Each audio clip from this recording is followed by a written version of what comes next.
আল্লাহ মাফ করে দিলেন মাত্র 10 সেকেন্ডের একটি তওবায়। হ্যাঁ, ঠিকই শুনছেন। কিন্তু এটা কিভাবে সম্ভব হলো শুনেন।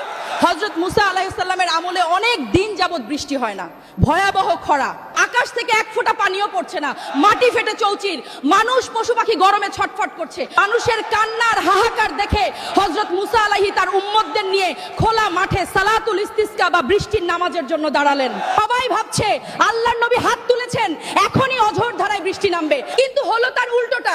বৃষ্টি তো হলোই না, বরং রোদের তাপ যেন আরো বেড়ে গেল, আগুনের মতো গরম বাতাস বইতে শুরু করলো। নবী মুসা অবাক হয়ে আল্লাহকে জিজ্ঞেস করলেন, হে আল্লাহ, আমরা তোমার কাছে বৃষ্টি চাইলাম আর তুমি তাপ বাড়িয়ে দিলে, কারণটা কি? আল্লাহর পক্ষ থেকে জবাব এলো, মুসা, এই ভিড়ের মধ্যে এমন একজন পাপিষ্ঠ ব্যক্তি আছে যে গত 40 বছর ধরে টানা আমার নাফরমানি করছে। তার একটা গুনাহের কারণে আমি আজ সবাইকে বৃষ্টি দেওয়া বন্ধ রেখেছি। তুমি ঘোষণা দাও সে যেন এই মাহফিল থেকে বেরিয়ে যায়। সে বের হলেই